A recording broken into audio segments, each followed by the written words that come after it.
formalidad, ¿no? Con la que arranqué ya, ¿no? Vamos a comenzar con este nuevo encuentro en este camino de la consagración a la Sagrada Familia. Y lo vamos a hacer con una oración, especialmente mirando ese corazón de la Sagrada Familia, es decir, esas relaciones que entre ellos se cultivaron durante muchísimos años, esas relaciones que a veces nosotros no reparamos sobre cómo San José llevaría a Jesús siendo niño a algún determinado lugar. Según la tradición judía, el papá es el que le enseña las primeras verdades de la fe, y cómo él lo iba introduciendo en todo ese mundo, ¿no? En toda esa realidad, y cómo la Virgen, digamos, recibía con amor siempre la llegada de ellos, que venían de la carpintería, cómo todo eso pasaba. Y cómo eso pasaba en el silencio de las cosas cotidianas. Allí pasaba esa realidad y el mundo seguía con su ritmo y con sus cosas, y ellos estaban viviendo su vida de cara a Dios Padre. Esa era la clave de su existencia.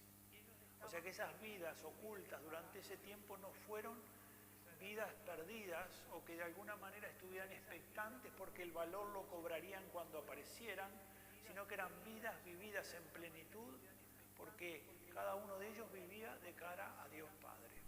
Por lo tanto, sus vidas eran valiosas. Y en el momento necesario, en el momento oportuno, entonces Jesús aparece para llevar adelante esa misión que tiene que llevar. Nos encomendamos especialmente a ustedes que vivieron un gran amor, que lo comunicaron, que al mismo tiempo ahora interceden por cada uno de nosotros. Queremos pedirles particularmente por nuestras familias, por las situaciones que estamos viviendo cada uno de nosotros, y especialmente pedirte a ti, San José, y a ti, Santísima Virgen, que nos enseñen a amar a Jesús como lo amaron ustedes, que nos enseñen a vivir mirándolo con el gozo de saber que el Señor nos da el camino que nos conduce a la felicidad. Te pedimos por las familias que están pasando más dificultades, más problemas, por las que viven en medio de una situación de sufrimiento. Especialmente pedimos la intercesión de María y de José delante de Jesús, para que puedan recibir un consuelo del cielo especial. Todo esto te lo pedimos a ti que vives y reinas por los siglos de los siglos. Bueno, me parece que el comienzo de esto tiene que ver un poco con el otro día veíamos la situación actual. Marcelo les presentaba la situación actual. Yo tengo que ir un poco a mirar cómo comienza toda esta historia en el plan de Dios. Dios tiene un plan. Nosotros conocemos ese plan de Dios como la historia de la salvación.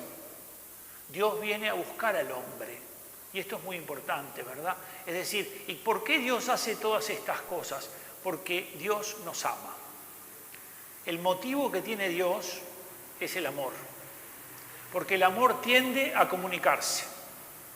Y por eso Dios se comunica, se da. Y de hecho esa historia de la salvación tiene que ver con una obra que Dios realiza, fruto de su amor, y que el hombre no responde favorablemente a esa obra, desconfía de Dios, y entonces ese plan inicial de Dios se ve como frustrado, no frustrado en Dios, pero sí en cuanto en el hombre, y entonces Dios, ¿qué hace? Decide tratar de venir a buscar al hombre nuevamente. ¿Y esto por qué me parece importante? Porque dado que el hombre no había respondido favorablemente al plan de Dios, entonces Dios podía haber dicho, bueno, si no respondiste favorablemente, arreglate. O podía haber dicho, ya que no respondiste favorablemente, ahora yo voy a tratar de sanar tu herida, pero bueno, vas a quedar en una condición inferior. No, Dios subió la apuesta. Es decir, éramos imagen y semejanza de Dios, y así nos había creado. Pero Dios ahora nos llama a ser sus hijos. El orden no solo de la creación, imagen y semejanza, sino que ahora hay en el plan de Dios una nueva realidad, es decir, que seamos sus hijos. Es decir, que no desciende, viendo nuestra respuesta, para darnos algo así como que le sobra, sino que por el contrario nos invita a una realidad aún superior. Por eso yo digo redobló la apuesta. Por eso veamos un poquitito el comienzo de esto. Espero que Dios me ayude. Veo que acá...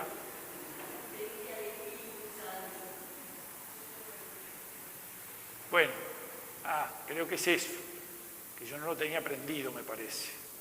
Ok. Entonces acá comencemos con esto. Podríamos decir, primer acto, ¿cuál es el primer acto? La obra de la creación. Dios ha creado al hombre. Y por eso una primera idea a no perder de vista es que el ser humano fue creado, entonces es una criatura.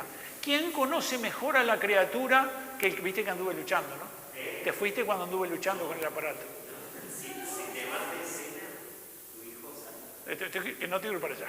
Pero tengo una tendencia a la punta derecha. El movimiento tiene que ser este.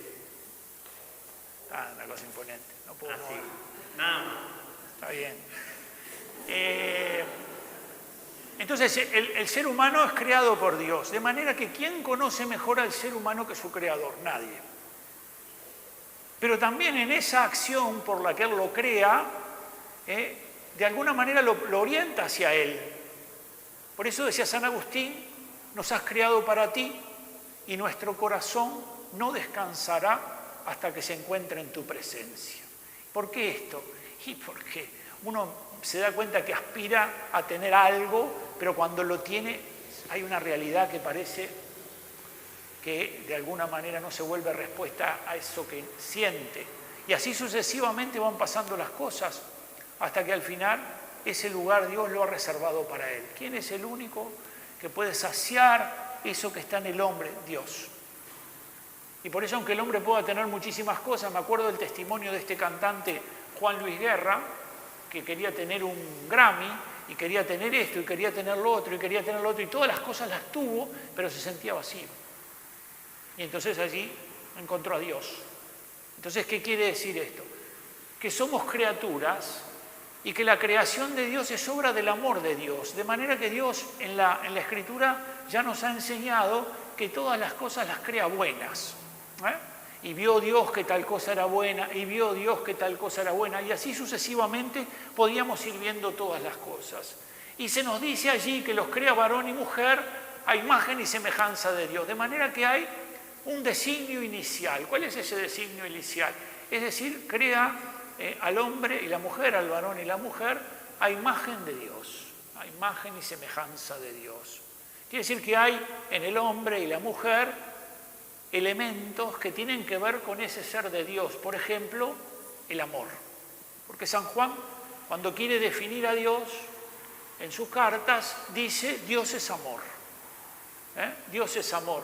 De manera que en esta creación que ha hecho, ha puesto un destello de esa realidad divina en el hombre, el amor. Lo ha hecho. En el hombre y la mujer está este destello del amor divino. Y los ha creado a su imagen y semejanza. Recordemos esto porque, en el fondo, la dignidad humana tiene su origen en que somos imagen y semejanza de Dios. Todo hombre que viene a este mundo, no importa la fe que profese, no importa, es imagen y semejanza de Dios. Todo hombre que viene a este mundo es imagen y semejanza de Dios. Entonces allí está el sentido de la dignidad de la persona. ¿En qué cosa? En eso, en que es imagen y semejanza de Dios. ¿Y cuál es el elemento central en este ser imagen y semejanza de Dios? Es que es un ser que está destinado a amar y a ser amado. Está destinado por Dios a participar de ese misterio de lo que Él es. Está destinado a amar y a ser amado. Y los hace así, ¿verdad? Varón y mujer. Varón y mujer, recuerden que en la Escritura, Adán y Adamá, dice el texto del Génesis, lo que quiere decir que si lo traducimos literal sería varón y varona, ¿verdad? Pero los hace complementarios y uno de cara al otro. Están relacionados. Los dos, por ser imagen y semejanza de Dios, son de alguna manera llamados a la comunión, eso es Dios, a la comunión y al amor. Y estos son los elementos centrales que tiene esta creación del hombre. Dios es amor y el ser humano fue creado para amar a Dios, para amarse entre sí el varón, la mujer y sus descendientes. Quiere decir que ahí está, diríamos, el núcleo de la cosa, que es lo que Dios desde el comienzo establece, que el hombre tiene que vivir en una relación de amor con él y que tiene que vivir en una relación de amor con los demás. De manera que hay, por decirlo así, un orden que viene de esa realidad. Y yo viviendo en relación de amor con Dios y en relación de amor con los demás, vivo en medio de ese orden. Y de hecho la Escritura toma esa línea para presentar que en un momento algo interviene rompiendo ese orden y haciendo intervenir un desorden. Se desordenan las cosas. Esa realidad inicial, ¿verdad?, es presentada con la palabra cosmos. ¿Qué es eso? Orden. Es el orden. En cambio, el caos es el desorden. La vida de relación con Dios, cuando Dios, ¿verdad?, cuando el hombre ama a Dios y cuando los hombres se aman entre sí, es el plan inicial de Dios. Es lo que Dios quería para el hombre. Ese era el camino de la felicidad. El hombre tenía que amar a Dios y al mismo tiempo amar a los demás. Y aplicado esto al matrimonio, ¿verdad?, justamente se muestra, bueno, el hombre estaba destinado a que el varón amara a la mujer y la mujer amara al varón y que amaran a sus descendientes. Por eso fueron creados para amar. Ese es el sentido inicial. Fueron creados para amar. Espero que ya deben estar corriendo hacia mí, pero voy a correr para atrás. A ver. Creo que tengo que apuntar para algún lado, pero bueno. A ver. Bueno, sigamos hasta ver si viene el padre Marcelo. Entonces, el elemento central, ¿cuál es? Que el pecado introduce un desorden. Es decir, el pecado introduce un desorden. Y ese desorden, la felicidad que me da verte. ¿Por qué no, a mí no me cambia? ¿Qué es lo que le pasa? ¿No me conoce? ¿Tendría que entrar con una clave? Ahí está. No, creo que es una anterior, ¿eh? Me parece que pasamos dos. Fíjate, a ver.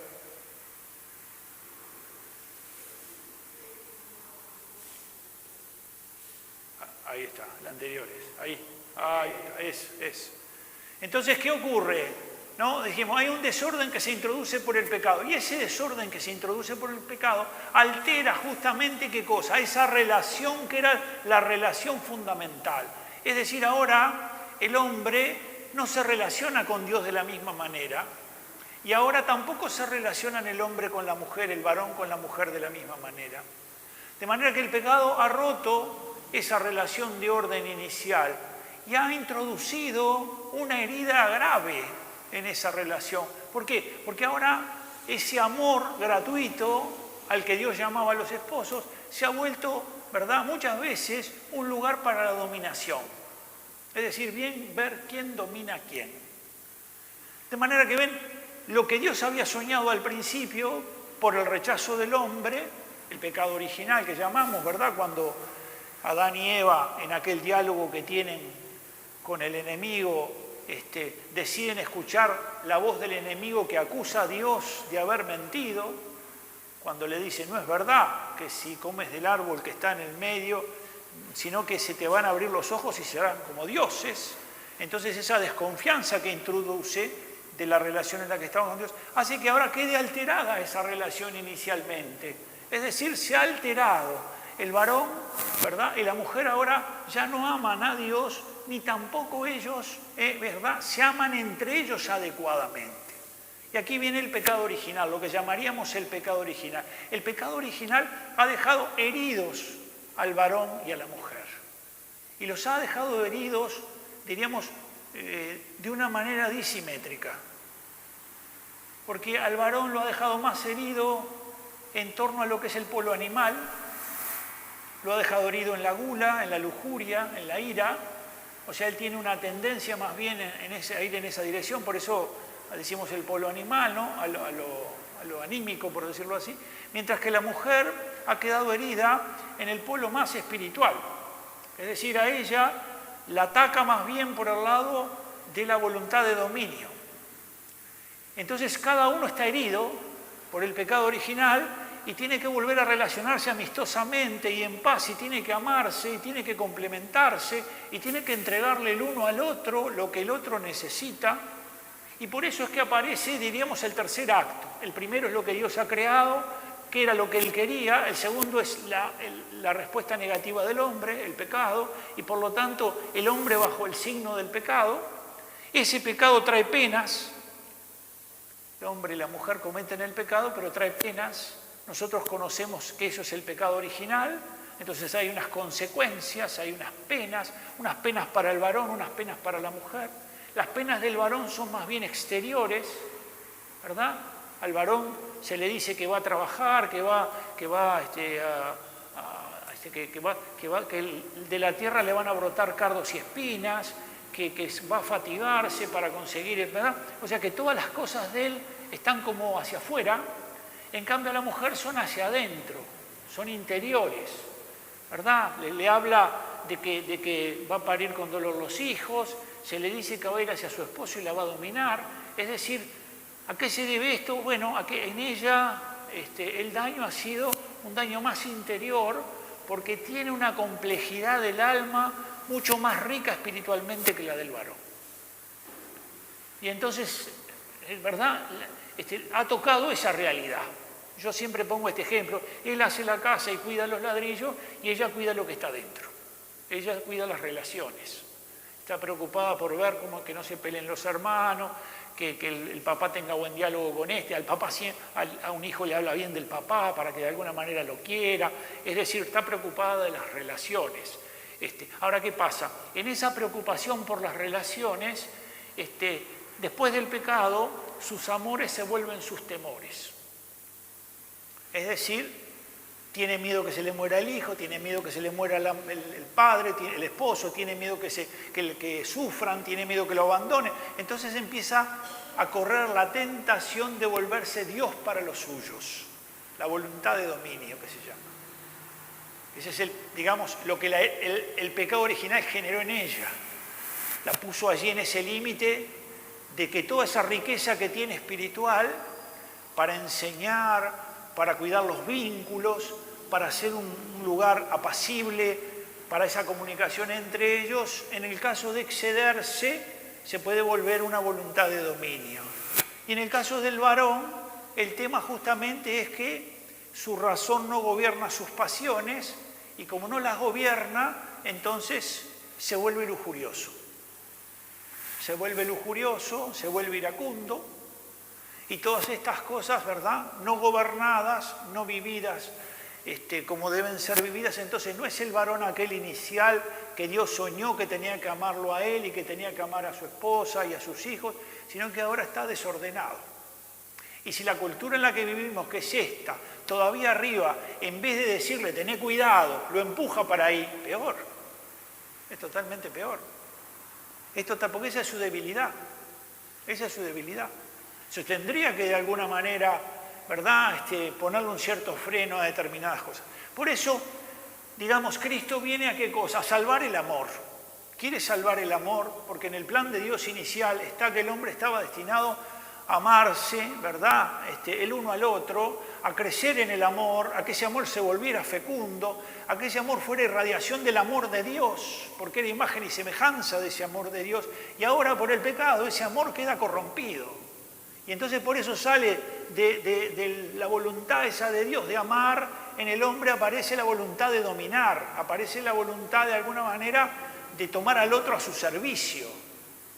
Y por eso Cristo aparece para salvar el amor. Por eso la principal y peor consecuencia del pecado original consistió precisamente en la pérdida de esta capacidad de amar y de amarse entre sí con un amor santo. Esto es lo que se pierde. Claro. Si uno no conoce el pecado original, la existencia del pecado original, entonces no entiende. Y si no entiende, tampoco puede ser misericordioso con el otro. Porque si uno comprende, entonces sabe que no es que sea malo, sino que esa es una debilidad que tiene, que le viene del pecado original y que es necesario que de alguna manera pueda ir mejorando. Pero no es que sea malo. A veces dicen, no. Por ejemplo, las mujeres dicen, ellos piensan solo en eso. La lujuria. De manera que, ¿no? O sea que esa frase pinta lo que habitualmente el varón deja allí como expresado, ¿verdad? Pero en realidad es una debilidad que está en él porque tiene que ver con eso, con ese desorden, y por eso desde chico hay que ayudarlo a que renuncie por amor. Hay que animarlo a que cuando tome el camino de su educación, la renuncia sea una cosa que esté presente continuamente, es decir, se tiene que sacrificar, el varón se tiene que sacrificar, porque si no se sacrifica después no gobierna sus pasiones, no las puede gobernar. Y la nena no tiene que ser caprichosa, porque si es caprichosa y caprichosa y caprichosa, entonces la voluntad de dominio le va a explotar cuando crezca. De manera que el pecado original está allí, presente, latente, en medio de nosotros, pero nosotros a veces desconocemos esto. Y no es que sean malos, es que tiene que ver con una herida mortal que nos viene por esta realidad que pasó en un momento determinado. Y por eso Cristo viene a qué cosa, a salvar, porque hay que volver al orden, hay que tratar de que esta realidad pueda ser, ¿verdad?, salvable. Y de hecho, es necesario que el hombre ame a Dios, pero que también ame a la mujer que tiene a su lado, y es necesario que ella ame a Dios y ame al hombre, y que se complementen en las cosas que tienen como riqueza mutua. El uno está ordenado al otro, está uno frente al otro. Por eso yo decía, ahora están enfrentados. Y eso es ir contra el plan de Dios. No, el uno tiene cosas que el otro necesita y así en la otra dirección. Y por eso tienen que ayudarse.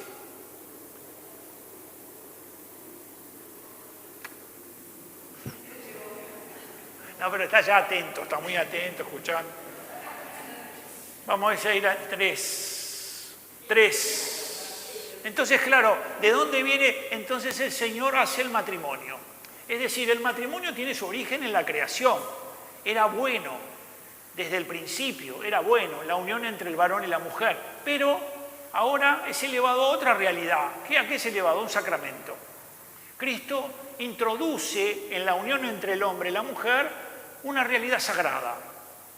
Es decir, algo que está destinado a qué cosa, a volverlos, digamos, el uno para el otro, una realidad por la que el varón puede sanarse y santificarse. Y estos son los dos elementos centrales del camino del matrimonio.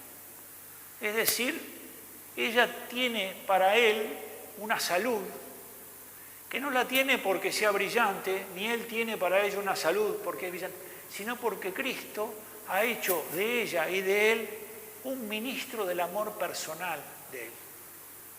Ella es para él un ministro del amor personal de Cristo. Y él es para ella un ministro personal del amor de Cristo. Porque el sacramento del matrimonio se lo administran los contrayentes. Cuando vamos a las iglesias y decimos, me casó fulano y me casó mengano, está mal. Porque nos casamos nosotros. El padre o yo, que hemos presidido bodas, somos testigos de la iglesia. El Papa es testigo de la iglesia. Los contrayentes son los ministros del sacramento. Ellos son. De allí se entiende después por qué no se puede, digamos, declarar que no existió desde fuera lo que en realidad fue la unión que tuvieron ellos dentro. Entonces, por eso, porque él tiene para ella una realidad de salud, por esa forma que tiene de vivir y de lo que Dios le ha dado, y a la inversa ella que lo tiene para él. Y los dos tienen que ayudarse en el camino de la santificación. ¿Verdad? Los dos. ¿Por qué? Bueno, porque la respuesta que tienen que ir dándose justamente es una respuesta de amor. Uno puede decir que parece a las 8:25 que yo soy una telenovela mexicana, proponiendo una cosa bastante, ¿verdad? ¿Hay mexicanos? No se sabe. El Padre Toño. Pero en realidad, esta es la verdad. Esta es la verdad sobre el sacramento.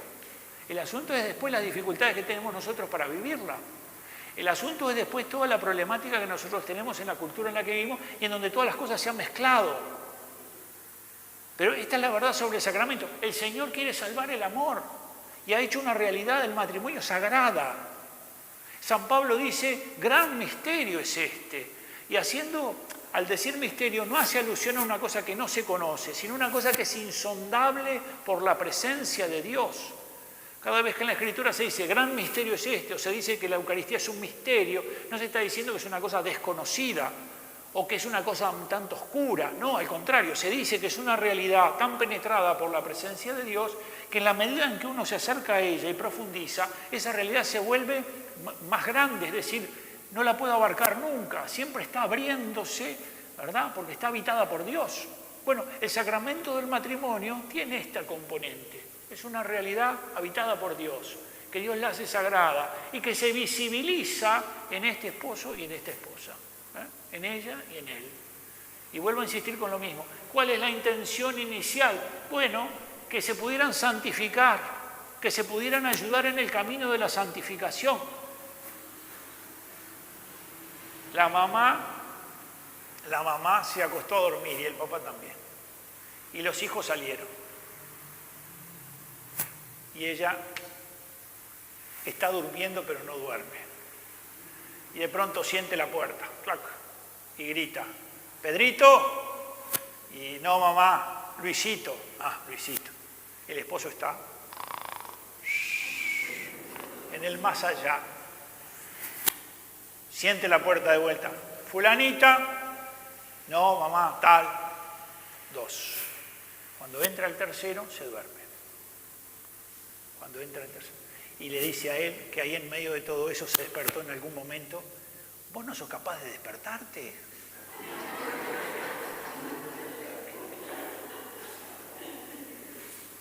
Se tienen que santificar. Ella tiene que entender que él tiene una sensibilidad que es distinta. Y él la tiene que entender, porque si no dice, mi mujer es una histérica. Está todo el día viendo ahora quién entra por la puerta. Desde la mañana hasta la noche. Entonces, ¿qué pasa? No es eso. Lo que pasa es que ella es como una persona. En la Escritura se dice que las cosas son creadas por amor. Y ella tiene un alma que tiene como riqueza la capacidad de cuidar las relaciones. Entonces, está como en su ADN el hecho de que lo que le pasa a las personas que ama, ella los vive con total intensidad. Entonces el esposo no tiene que pensar que la mujer se le volvió histérica, sino que hay una consecuencia que tiene que ver con esa realidad del pecado original, que su naturaleza tiene esta realidad, pero que con la gracia puede ser sanada. Y eso es lo que trae Cristo. Cristo trae la gracia. ¿Para qué cosa? Para sanar esa herida que tenemos del pecado original. Para poder sanarla. ¿La sanaremos rápidamente? No.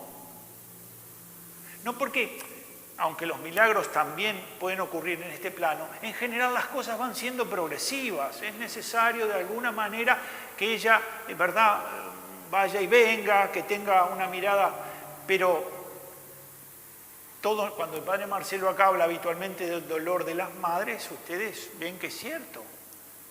Ven que es cierto. Es realidad, es así. Pero entonces el esposo no debe mirarla, porque en realidad está esta realidad, a la que él debe ayudar a que se santifique y a la que él debe ayudar a que se sane. ¿Por qué? Porque Dios ha puesto en él una gracia de sanación para ella y ha puesto en ella una gracia de sanación para él.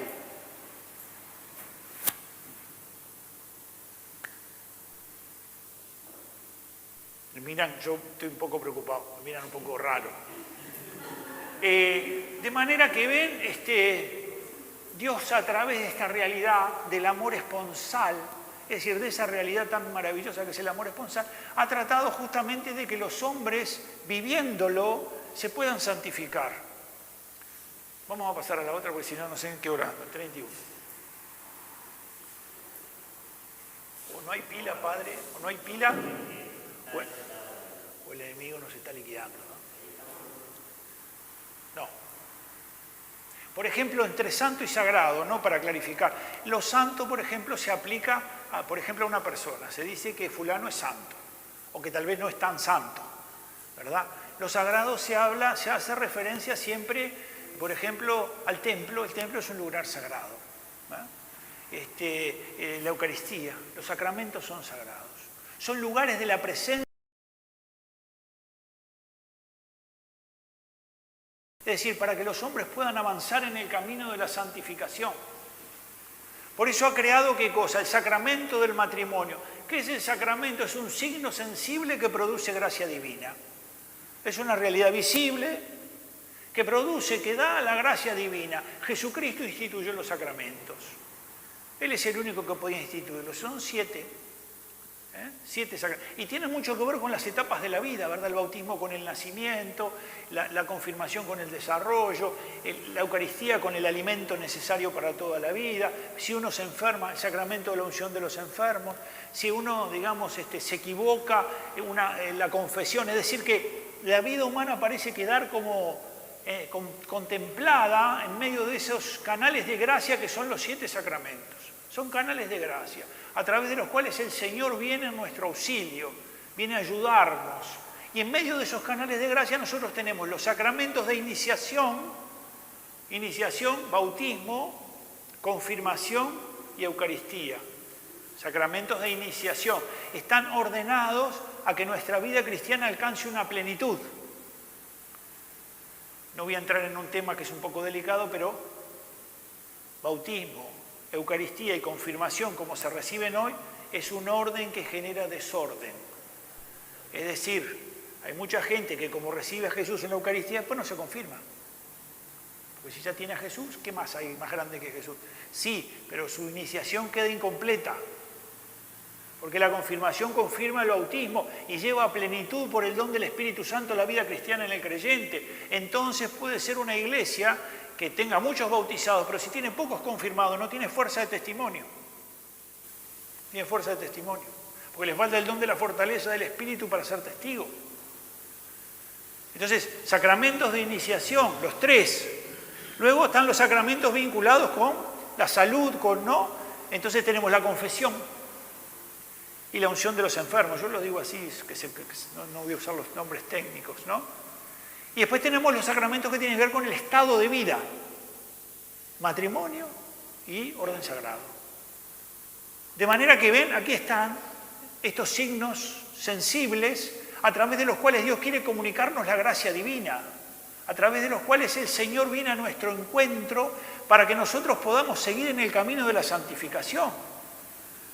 Entonces, es muy importante. Jesucristo dota a ciertas realidades sensibles de una eficacia espiritual. Hay una eficacia espiritual. La gracia no se puede ver, es invisible, pero la gracia se puede reconocer en cosas que pasan. Es intangible, pero hay cosas que pasan que dice, acá está la obra de la gracia. De pronto esta persona empezó a hacer un camino de conversión y ¿cómo se dio este camino? Bueno, la persona empezó... Bueno, ahí está la gracia, no la vemos, pero en él hay efectos que nos muestran el paso de Dios por su vida, la gracia del Señor que lo fue transformando. Por eso los sacramentos son realidades, ¿verdad?, sensibles, instrumentos y vehículos de la gracia. El sacramento del matrimonio ordenado a la realidad de los esposos. Seguimos, Padre. No sé dónde estoy, a ver si encuentro dónde estoy. Y acá se ve claramente, se está por ver claramente. Yo creo que fue una prueba que me pusiste vos con esto. A mí que lo tocaste al revés. ¿Sí? Le tiraste una magia. Sí, es probable.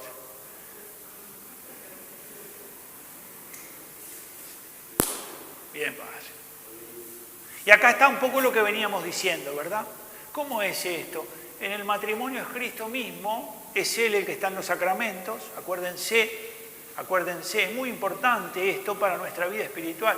Cristo está en los sacramentos, está presente en los sacramentos, está presente cuando el sacerdote nos perdona, es Él el que nos perdona. San Agustín decía, es Cristo quien bautiza, es Él el que bautiza. Entonces, Él está presente en el sacramento del matrimonio y actúa en el esposo para la esposa y en la esposa para el esposo. O sea, no es que hay una cosa extraña, porque ha venido a salvar el amor. ¿Y qué amor es el que quiere salvar? El amor humano quiere salvar, pero lo quiere elevar al mismo tiempo que lo salva. Es decir, que esa acción que los esposos realizan quiere que justamente sea una acción que sea elevada por la gracia, pero está presente en él para ella y en ella para él. Él obra la sanación de las consecuencias del pecado original y la santificación de los esposos por medio del ministerio esponsal recíproco. Son ministros el uno para el otro. Por eso se dicen que sí.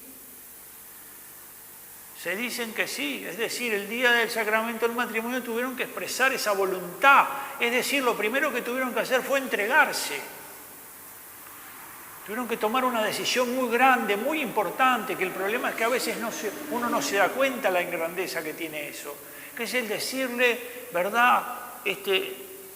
Tú empiezas a entrar en mi vida y no eres un peligro para mí.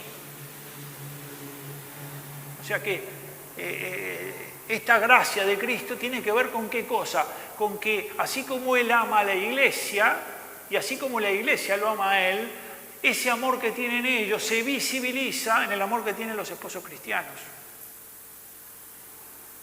En ellos se ve el misterio del amor ese por el que el Señor ama a la Iglesia y la Iglesia lo ama a Él, ¿no? Y es muy importante eso de que cada uno tiene para el otro la posibilidad de sanar.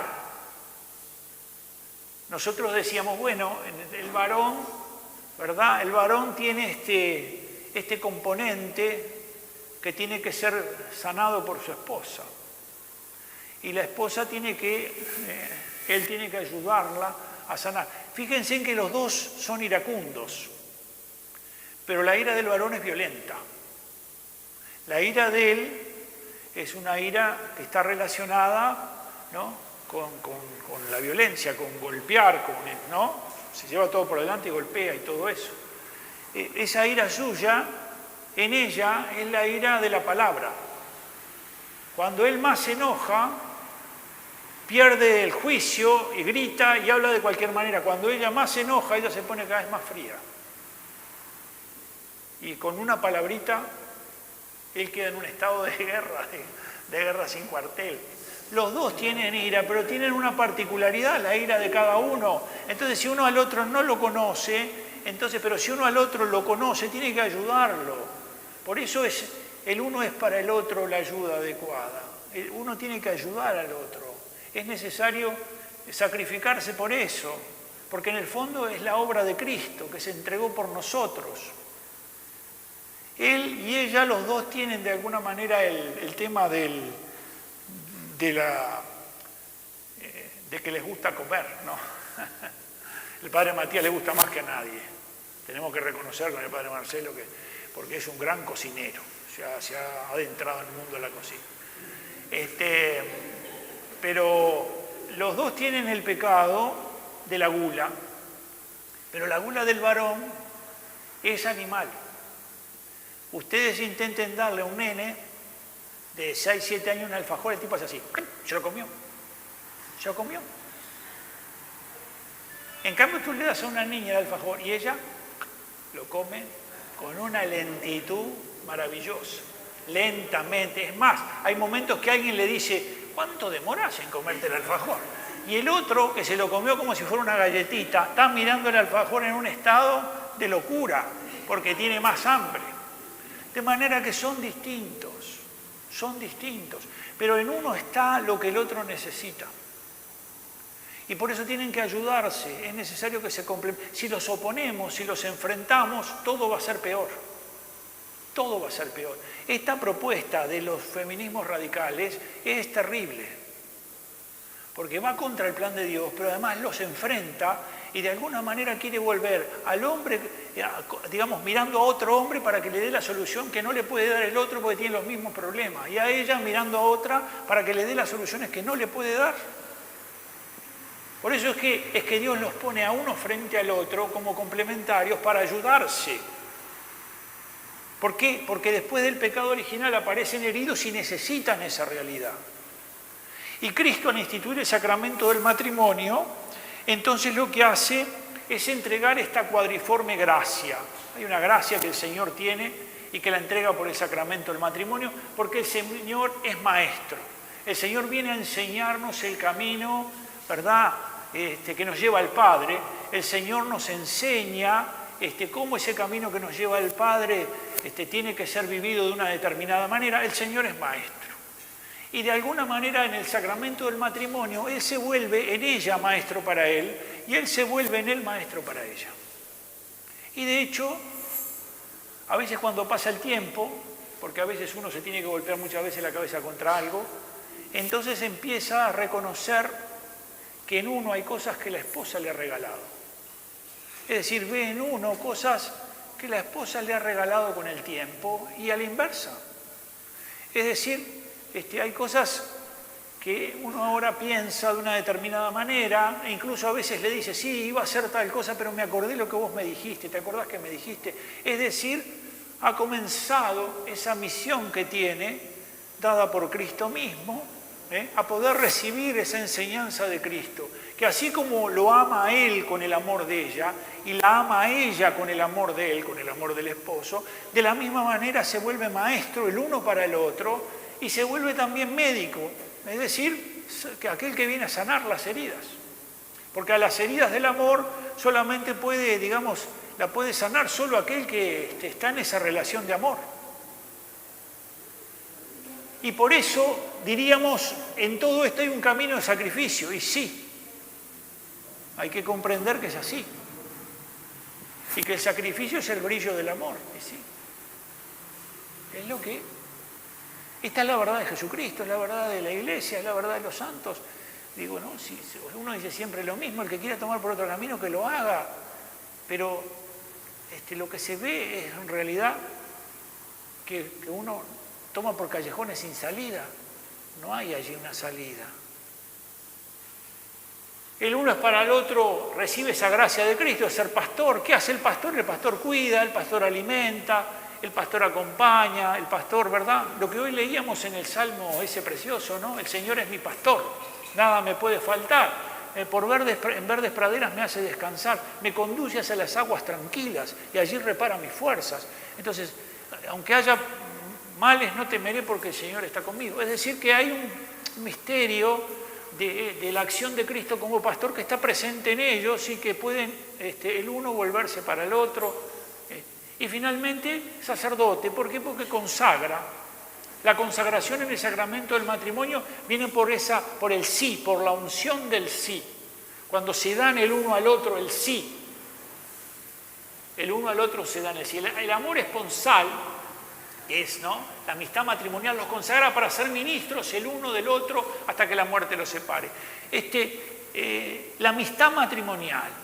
Fíjense ustedes si estaremos lejos, yo digo que a esta altura estamos muy lejos, que ya Aristóteles se preguntaba en dónde podía estar la felicidad.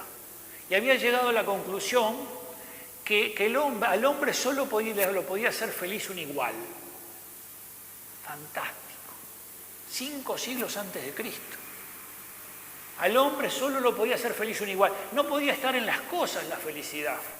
No podía estar en los honores, tenía que estar en el otro, la felicidad. Y entonces Aristóteles llegó a la conclusión de que la felicidad está en la amistad. Es decir, la felicidad del hombre está en la amistad. Y la amistad, digamos, tiene en el matrimonio como el elemento destacado, es decir, la amistad matrimonial. Es decir, que los esposos puedan crecer en ese camino de amistad. Y esta amistad matrimonial por decirlo así, para nosotros los cristianos tiene que ver con un amor oblativo, con un amor que es, con un amor que se entrega, que se dona. Y se hace presente de esta manera, ¿verdad? El uno tiene que querer la felicidad del otro. Yo no es que te elijo para ser feliz. Ese es amor de concupiscencia. O sea, cuando yo busco mi bienestar y al otro lo pongo al servicio de ese bienestar mío, ese es un amor desordenado, de concupiscencia.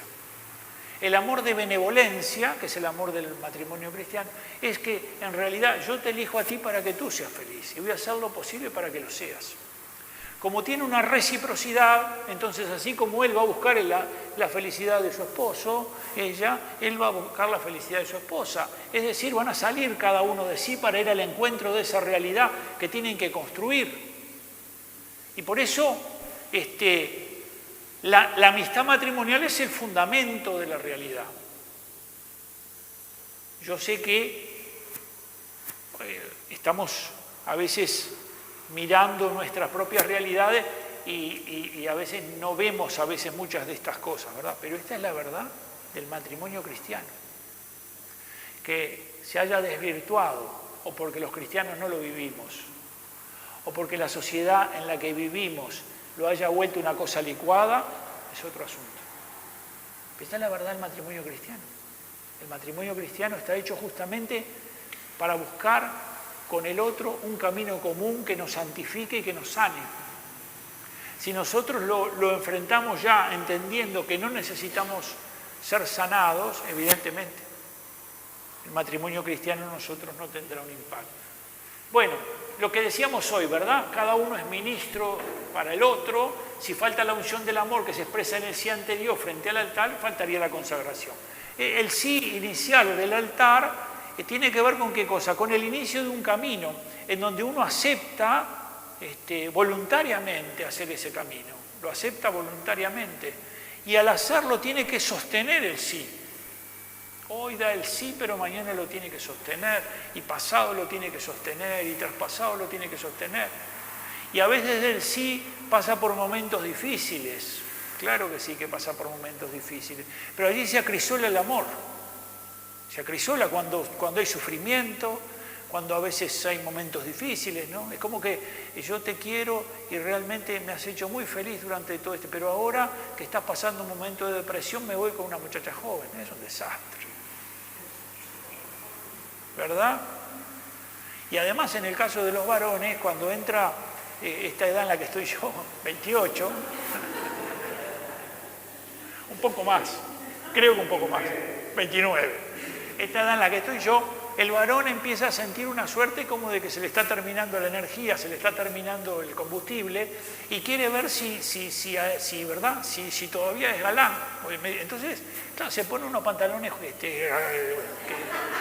bombilla, se pone los pantalones bombilla, sale caminando a ver si alguien lo mira y la gente cuando llega a la panadería le dice, señor, que necesita, lo liquida.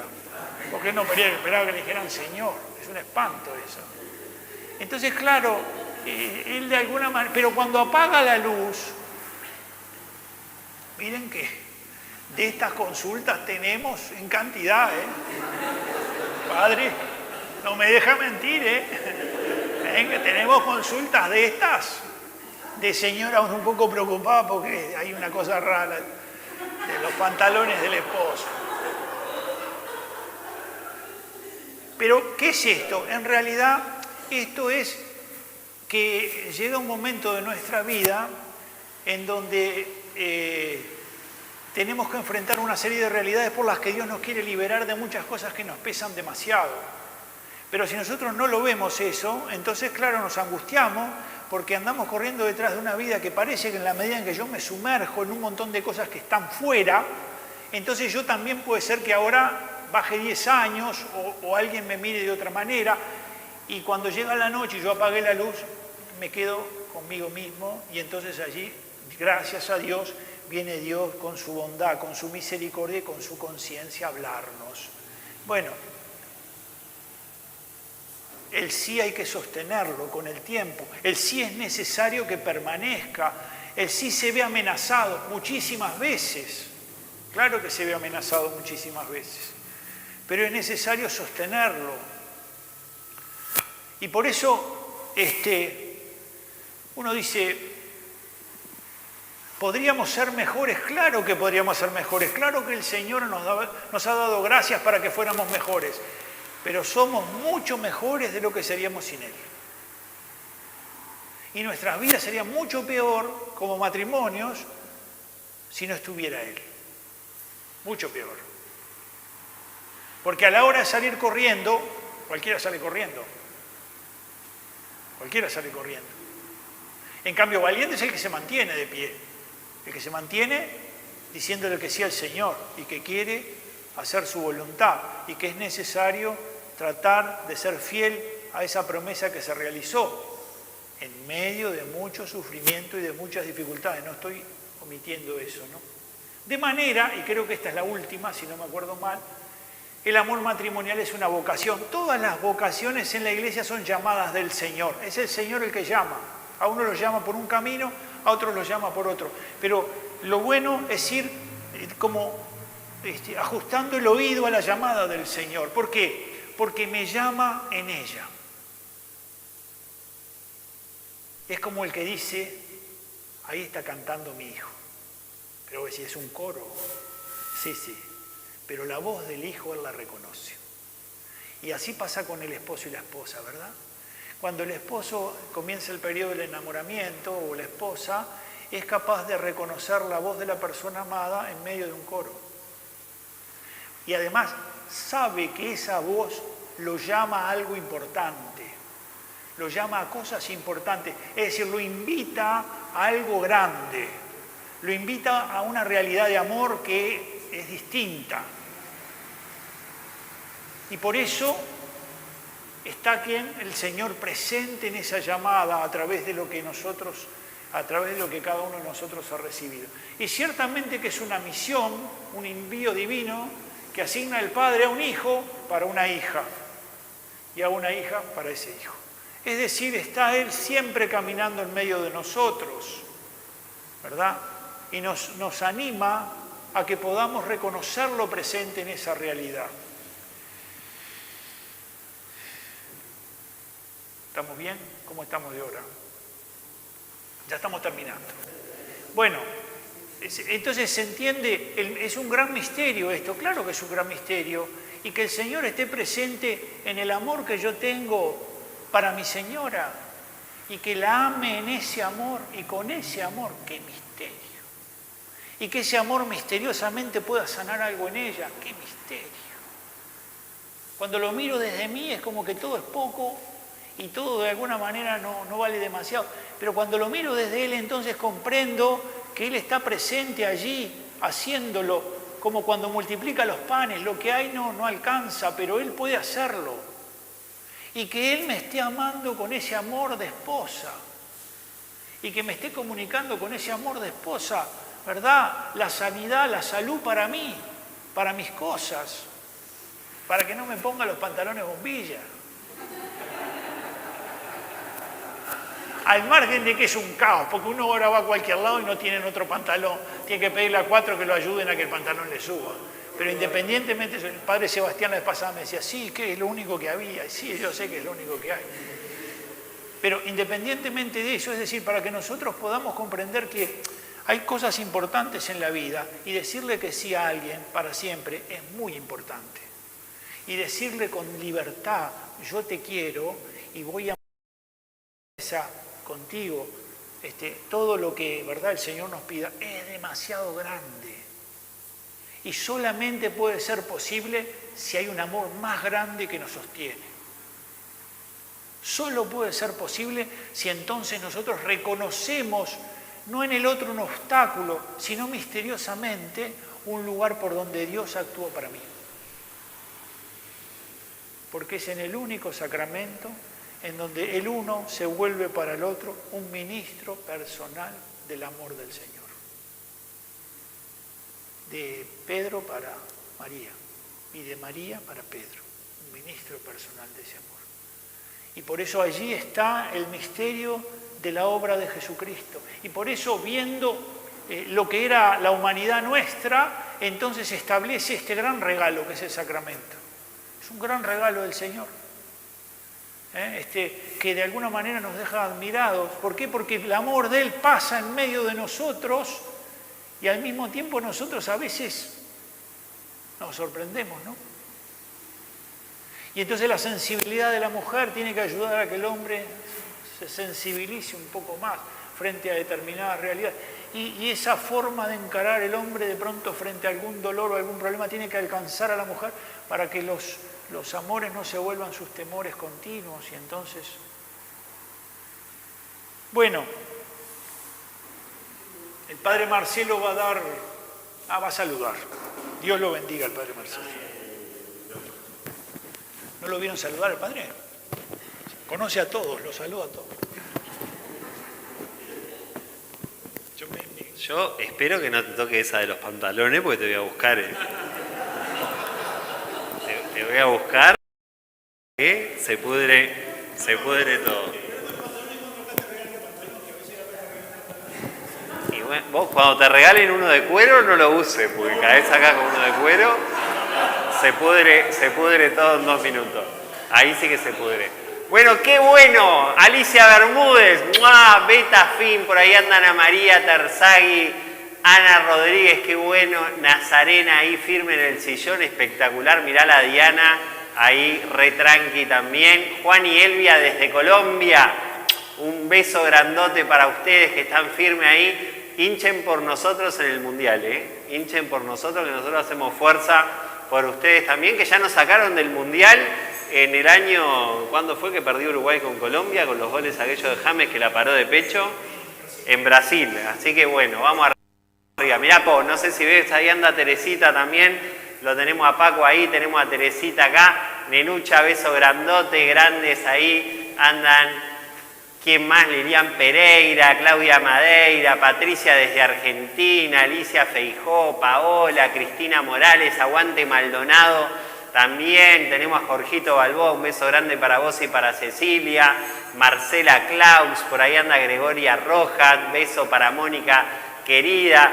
Claudia desde Argentina también, no pronuncio tu apellido porque marchamos, si no ahí se pudre todo. Un beso grandote para Virginia también. A ver, poneme más.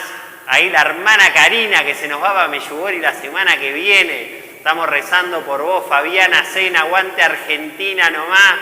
María García, que anda por ahí. Hilary. Tenemos a Carlitos Pitamiglio, que acá tenemos a Cecilia también. Están igual que Teresita y que Paco.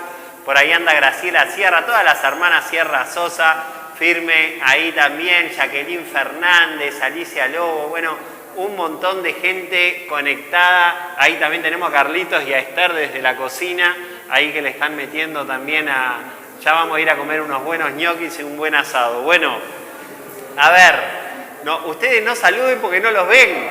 Tenemos a la gente saludándolos, como que si ustedes los vieran a ellos, pero no los ven, solo a mí me ven. Me ven solo a mí. Por más de que ustedes saluden, no los ven. Bueno, a ver, escúchenme una vez. Esto era como mi abuelo. Yo a mi abuelo, que lo amo con toda el alma, que ya está en el cielo, Dios mediante, yo le ponía los mensajes de voz del celular.